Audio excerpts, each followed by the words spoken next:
Well, shit.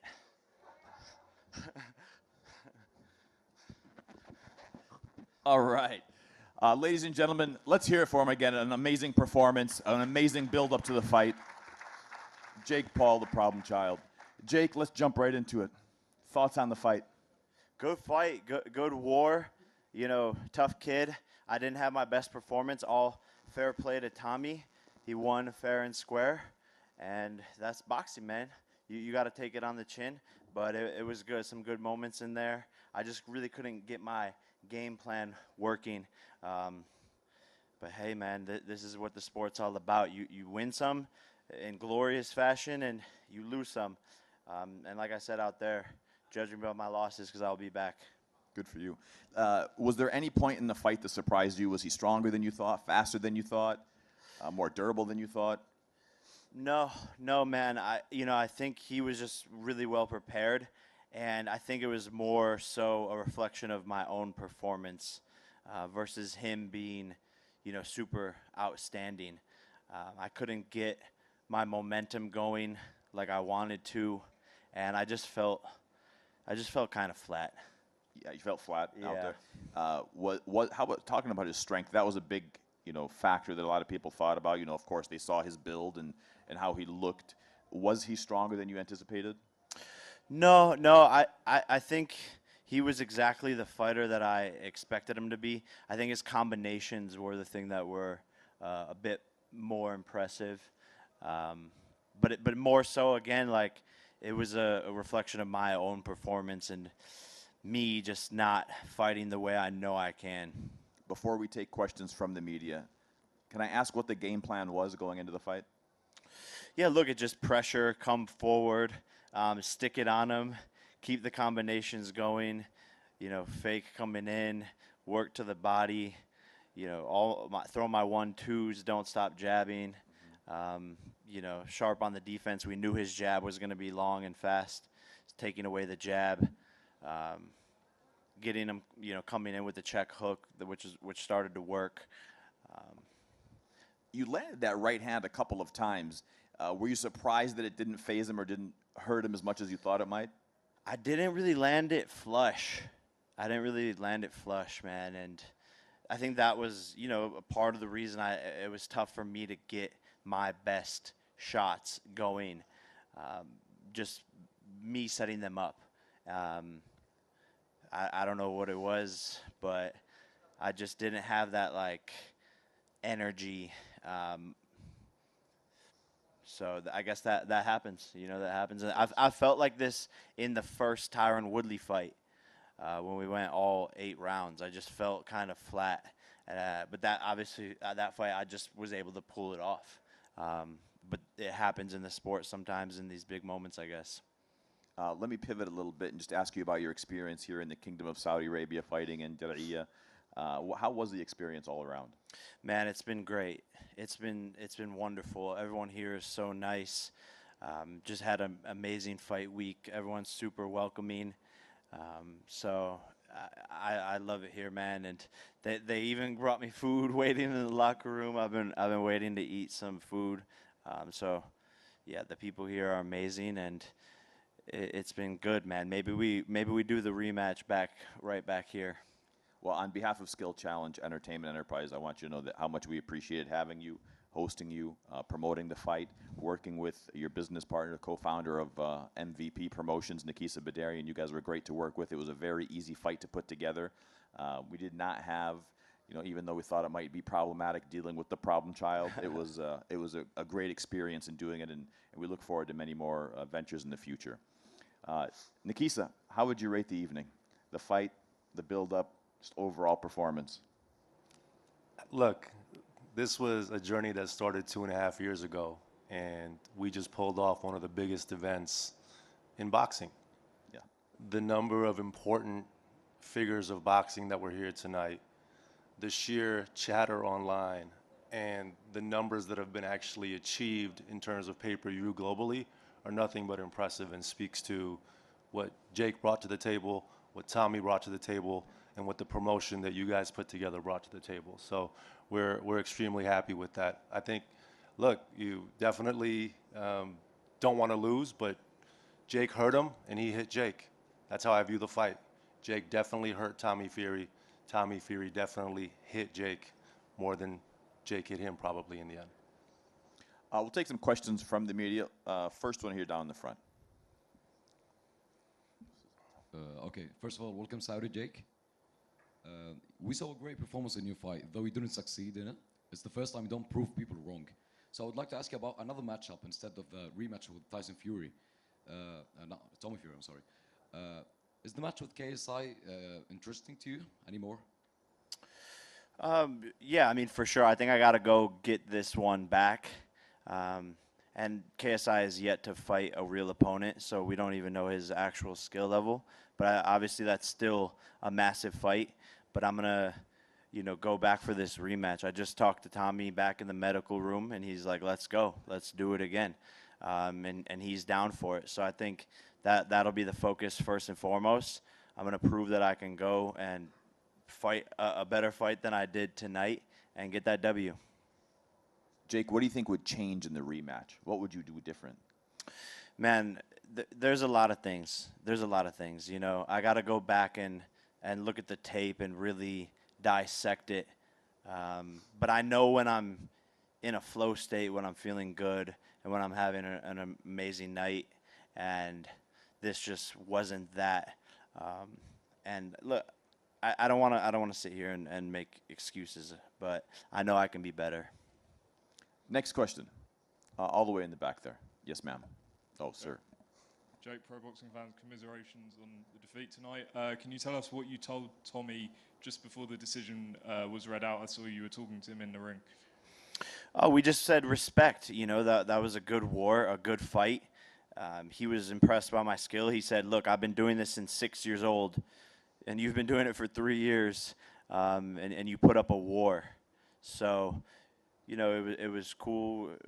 I love the sport for this reason, right? You can be enemies beforehand and saying all this crazy stuff, and then when you beat the blood out of each other at the end of the day, there's just respect there, and that's why this sport's so cool. Next question, sure. Hey, how you doing? Sam Man from Arab News. So, the last time I interviewed you, you were with your brother at Crown Jewel, and both of you guys have main evented in Saudi Arabia. Your brother main evented the WWE's event here, and now you've main evented a boxing event in Saudi. How do you basically see the rise of the sports industry in terms of having global events in Saudi, and what would you like to see from an international participant's perspective happen here? Well, look, man, it's just proving to be an amazing place for all sorts of sports, and the turnout tonight was crazy. We had more American superstars in the building here in Saudi than we do in the States.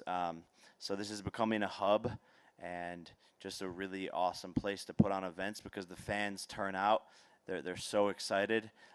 Even if they were booing me, but it's all good, man. I have love for everyone here. Next question. Yeah, right there. الأخ بالحطة. السلام عليكم. عليكم السلام. كيف كان تأثير حضور العائلة له اليوم وأيضا شقيقة؟ How did it feel to have the family around you and your brother Logan here and support you? Man, they're always the best, and they're always there for me. I appreciate them. I love them. And, we've had a lot of ups and downs throughout our careers and our lives, and we're always there for each other. Boxing's for one night or a couple nights out of your life, but family and love is forever, and that's what's the most important at the end of the day. Right next to him, yes, sir. أنس الغنامي MBC أكشن. كيف يشوف تفاعل الجمهور السعودي اليوم في آخر نزال بينه وبين تيم فيوري؟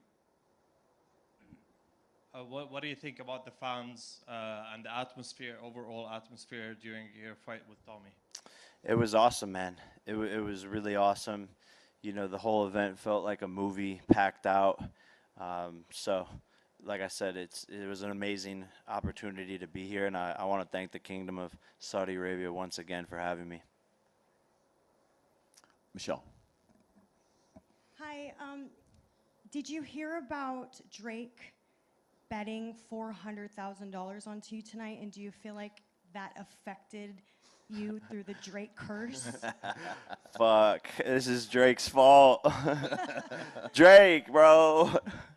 Why you do this to me? Nah, it's my fault. But 400,000 is nothing to him. So, but he's won a lot more money betting on me before, so he's probably about even now. Sorry, Drake. I'm gonna get that. I'm gonna get that W in the rematch. Yes, sir. Jake, over here. Are you planning to activate the rematch clause pretty much immediately, and do you have a time frame for when you would like to do that rematch? I think we're going to sit down, talk to Tommy, his dad, the Warrens, and determine when's the right time for the rematch. They were pretty clear that they want to do the rematch inside the ring, and afterwards when Tommy came and saw Jake, again, he reiterated he would love to run it back. So we're going to figure out what the right time is for all parties involved. Next question. Yep, right up in front, sir.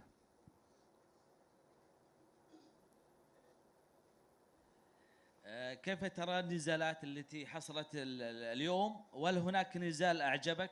نزال معين أعجبك؟ Have you watched any of the previous fights that took place before your fights, and what do you think about the Saudi fighters and the other fighters? I didn't get to watch a lot of it. I just saw that Badu Jack won. But that's really it. But congrats to Badu, man. Big moment for him. Radio Raheem up in the front. I was just backstage with all the Pauls, all the great boxers who were ringside, and to a man, they all said that the performance tonight qualifies you as a true professional boxer in the tradition of the pugilist science. Even though you didn't get the win, does that feel good? Yeah, for sure, man, for sure.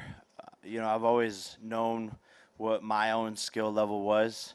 And unfortunately, yeah, I couldn't pull it off. I knocked him down, which is cool, but still wasn't even my best performance. And I still have a long way to go, man. It's been 3 years as a pro, and I'm doing things on the biggest level, you know, in front of the whole world, global scale.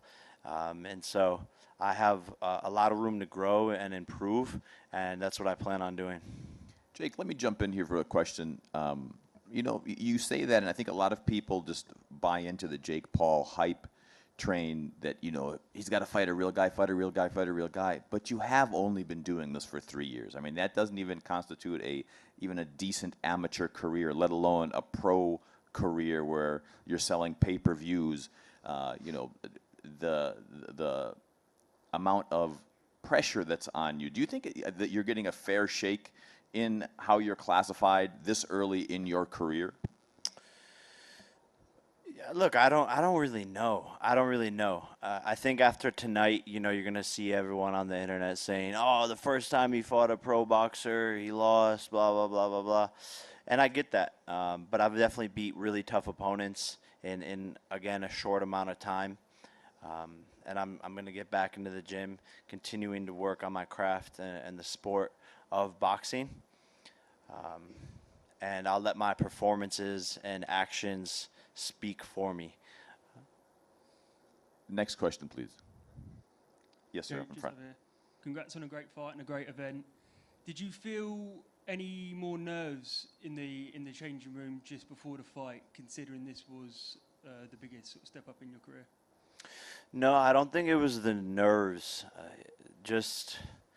I think it was something with my energy levels or feeling flat. I feel like something was just off. I don't know what it was, but I wasn't nervous. My heart rate was low the whole entire day, the whole entire fight week. So it really wasn't the nerves. And I've felt what it's like to be nervous in a fight, and that sucks, but it wasn't that. So I just don't know. I didn't have my best performance, and that's really all it is. Yeah, a lot of people are sort of pointing to the fact you took Tommy to a split decision, dropped him as well. Do you think it's somewhat funny that actually in defeat it seems to be that you're getting the most amount of respect? I mean, is that the word online? I don't know. Yeah, Judge, I mean, people are, saying about how great a performance it was. It was a tight fight. You dropped him. Yeah. It was a split decision. Yeah. Look, man, I got to go back and watch the fight to see how I would score it. But again, I'm not the judges, and they said I lost, so I'll respect their decision. But that's why I do think the rematch is huge here, because it was such a close fight and really could be, I guess, if the fans are saying it's a controversial win. But congrats to Tommy, man. Seriously, he's a great fighter, fast fighter, powerful fighter. He showed a lot of heart tonight, and I think this is the first time he was really tested in any of his fights. But we did big business, a big event, and for that reason, the rematch is going to be even bigger. We'll take one last question before we wrap it up. Yes, ma'am. Hi, it's Princy, Russian Emirates. We've arrived from Dubai here just to support you today, Jake. You did an amazing job. And again, for the experience you've been in this industry, you did an extremely beautiful job. So my question to you is, why did you start boxing? Where did this all come from? Yeah, look, boxing found me in a moment in my life where I needed that discipline. I was going down this weird, crazy path in Los Angeles. That probably would have ended up with me dead or in jail. And seriously, boxing saved my life, and I fell in love with the sport. And that's why I've dedicated everything to it. So I love this sport. I owe this sport a lot, and I'll continue to make a massive impact outside of the ring and inside of the ring. Ladies and gentlemen, the problem child, Jake Paul.